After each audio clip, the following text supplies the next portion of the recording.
Herkese merhaba arkadaşlar. Bugün sizlerle birlikte direkt konuya giriyoruz.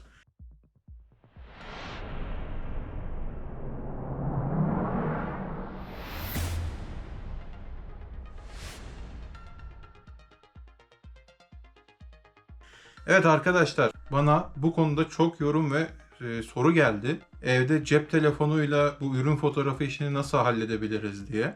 Ve bir diğer soru da takı fotoğrafı nasıl çekebiliriz diye.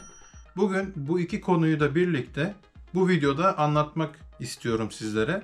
Ama takı konusunda profesyonel bir çekim de onunla da alakalı bir video çekmek istiyorum. Çünkü her ne kadar cep telefonuyla da bu işi halledebiliyor olsak da bir profesyonel çekim gibi olmayacaktır ne yazık ki. Sadece daha düşük bütçeyle bu işi halledebilmek meselesi bu cep telefonuyla ürün fotoğrafı çekmek. Size bu videoda iki durumdan, birisi program, diğeri de ürün çekim çadırından bahsedeceğim. Ürün çekimi yapmak için tabii ki de cep telefonuna ihtiyacımız var ve bu cep telefonuna bir uygulama indireceğiz. Bu uygulamanın ismi Lightroom. Yani Adobe'un bir programı. Lightroom Mobile'ını biz cep telefonumuza indireceğiz. Bu programı niye indireceğiz? Çünkü ne kadar biz cep telefonuyla da yapıyor olsak kameraya manuel olarak müdahale edebiliyor olmamız gerekiyor ki yine de kamera ayarlarını kendimiz yapabilelim. O yüzden Lightroom'un böyle bir özelliği var. Ben de ilk defa sizlerle birlikte kullanacağım. İlk önce Lightroom Mobile'i telefonumuza indirmemiz gerekiyor. Çok basit bir şekilde App Store'dan ya da Google Play Store'dan Lightroom yazarsanız direkt programı indirip kurabilirsiniz. Onun dışında cep telefonuyla ürün foto çekebilmemiz için bir bunun gibi ürün çekim çadırı ya da ürün çekim kutusuna ihtiyacımız var. Bunlar düşük bütçeli ürünler. Ben burada Foldio markasının bir çekim çadırını kullanacağım. Siz herhangi bir bütçenize uygun bir çadır alabilirsiniz. Tabii ki de bir profesyonel ekipman kullanarak ya da bir profesyonel makinayla çekilmiş gibi fotoğraflar olmayacaktır ne yazık ki. Ama işte e-ticarete yeni başlamış olabilirsiniz ve hani o kadar bütçeniz olmayabilir. Fotoğrafa ayıracak bir bütçeniz olmayabilir. İlk başta cep telefonuyla kendim halledebileyim diyorsunuzdur. Tabii ki de haklısınız. İşte ben de size elimden geldiği kadarıyla bunu nasıl yapabilirsiniz? Bunlardan bahsedeceğim. Hadi şimdi videoya geçelim.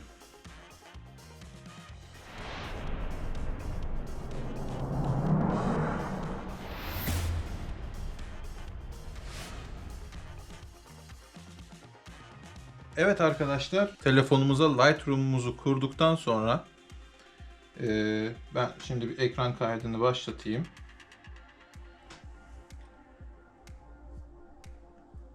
Evet, böyle bir ekran gelecek siz bütün kurulumu aşamasını bitirdikten sonra. Bu sağ altta kamera işareti var. Oraya bastıktan sonra kamera açılacak. Bu şekilde ister bir mini tripodda çekebilirsiniz, isterseniz elde de çekebilirsiniz. Buradan ürünümüzü, tabii şu an geniş açı olduğu için şöyle biraz yaklaştırabiliriz.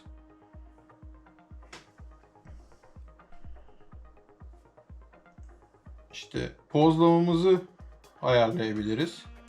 Mesela ISO'muzu buradan manuel ayarlayabiliriz. Örnek veriyorum şöyle. İşte white balance'ın beyaz ayarımızı yapabiliriz. Hani gün ışığı, bulutlu, tungsten veya otomatikte ya da buradan bir şekilde beyaz bir örnek alıp o şekilde de yapılabilir. Hani ben bunu otomatikte bırakacağım. Auto white balance. Bu da otomatik netliğimizi yani ayarlamamızı sağlıyor. Bu şekilde manuel netleme yapabilirsiniz. Ya da otomatiğe de buradan aşağıya çektiğimizde otomatiğe de alabiliriz. Bu şekilde ayarlamamızı yaptıktan sonra sadece çekmek kalacak. Takı fotoğrafında dikkat edilmesi gereken hususlar, yani ürünün üzerinde metal, şu şekilde şurada gösterdiğim gibi kısımlar varsa bunları beyaz kartonlarla vesaire, burada işte kutu var mesela, şu şekilde hani koyarak yansımayı engelleyebiliriz şöyle. Tabii ışıklarımız düşük olduğu için bunu çok fazla yapamıyoruz ama dediğim gibi hani bunu yapabiliriz.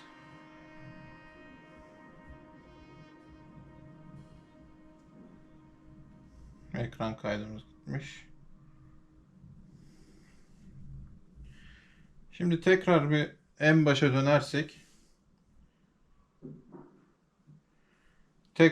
başa dönersek. Enstantanemizi ayarlayalım. Ya bir de bunun güzel bir yanı, ne çekeceğinizi görüyorsunuz. Yani işte enstantaneyi 1/13'e çekersem böyle bir görüntü verecek bana. Ama ben onu zeminin daha çok siyah olmasını istiyorum. Şöyle yapabilirim. 1/3200 gibi. ISO'yu da çok düşürmeden 400 yapayım. White balance'ımız otomatikte. Otomatik netlemede ve fotoğrafımı çekiyorum.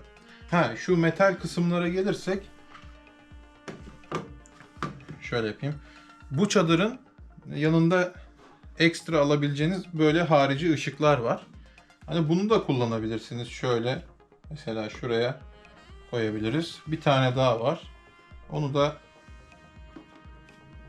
şöyle koyarsak biraz daha aydınlat, hani kenarları da gölgede kalan, karanlık kalan kısımları da aydınlatabiliriz. Yine ona göre bir ayar yapalım. Kenarlardan tabii ki şey olacağı için 1/6400.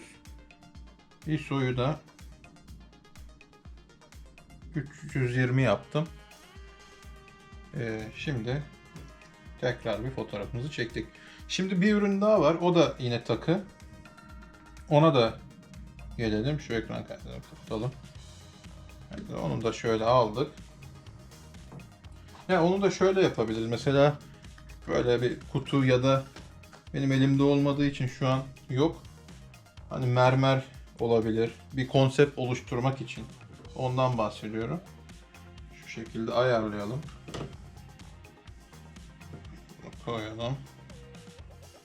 Evet, yine bunu açtık. Dediğim gibi mobil fotoğrafçılık başka bir dünya, başka bir derya.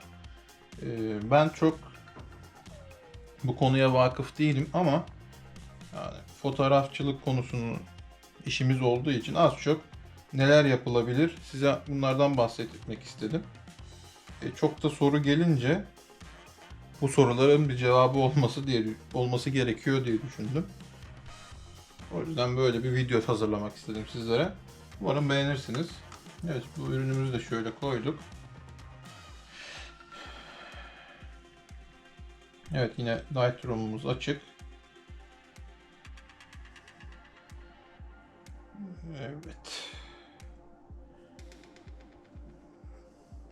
Bunu ben elde çekmek istiyorum. Çünkü tripodun açısı çok yeterli değil bu konuda. Yani şöyle mesela bunda biraz enstantane düşüreceğim. 1/5000 yaptım. ISO'mu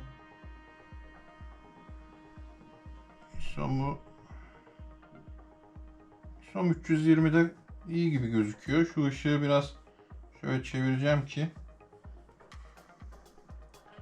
yansıma bir şekilde şerit halinde yansıma yapıyor. Ve şu şekilde fotoğrafımı çekeceğim. Evet. Şimdi mesela arkadaşlar fotoğraflarımızı çektik değil mi? Yine Lightroom uygulamasında Lightroom kamera fotoğraflarına girip burada çektiğimiz fotoğraflara basıp mesela Lightroom bir fotoğraf düzenleme programı da olduğu için aynı zamanda buradan düzenleme de yapabiliriz. Mesela ışığı kısmına gelirsek biraz pozlamalı, biraz kontrast verip gölgeleri biraz açıp renge gelip buradan renk sıcaklığını ayarlayabiliriz. Ayrıntıda keskinleştirme yapabiliriz. Hazır efektler var. Onları uygulayabiliriz. Winget gibi mesela. Buradan kırpma da yapabiliriz. Mesela şöyle kırpabiliriz. Hani bu şekilde fotoğraflarınızı çektikten sonra hızlı bir şekilde Lightroom Mobile üzerinden düzenleyip direkt siteye ya da sosyal medyaya ne için çekiyorsanız kullanabilirsiniz. Yani şöyle yakınlaştırdığımızda telefonun tabii kamerasının kalitesiyle de alakalı bir durum. Ama dediğim gibi her şeyi burada yapabilirsiniz. İsterseniz bilgisayara da atıp orada da bu Photoshop ya da renk ayarlama işlemlerini yapabilirsiniz. Ama cep telefonuyla çekim yapacak arkadaşlar için bu Lightroom Mobile uygulaması çok çok kullanılabilir bir program, kullanışlı bir program. Kısaca size bugün cep telefonuyla ürün fotoğrafı nasıl çekilir bundan bahsetmeye çalıştım dilim döndüğünce ve bildiğim kadarıyla. Fazla bütçeniz yoksa ve e-ticarete yeni girdiyseniz siz de bu tarz bir ürün çekim çadırı alabilirsiniz. Ya bu mutlaka gerekiyor çünkü size her konuda, her tür üründe kolaylık sağlayacaktır. Yansımaları olsun vesaire olsun her tarafı kapalı olduğu için kolaylıkla bunları giderebileceksiniz. Cep telefonunuz var zaten. Ona da bir Lightroom Mobile uygulamasını indirdikten sonra bu şekilde ürünlerinizin kendiniz fotoğraflarını çekip sitenize ya da pazar yerlerine bunların yükleyebilirsiniz. Umarım bu video hoşunuza gitmiştir. Umarım bir şeyler faydalı olmuştur sizler için. Bu tarz içerikleri kaçırmak istemiyorsanız kanala abone olabilir, bildirim zilini aktif edebilirsiniz ve merak ettiğiniz başka konular varsa anlatmamı istediğiniz bunları bana yorumlarda belirtebilirsiniz. Bir sonraki videoda görüşmek üzere. Şimdilik hepiniz hoşça kalın.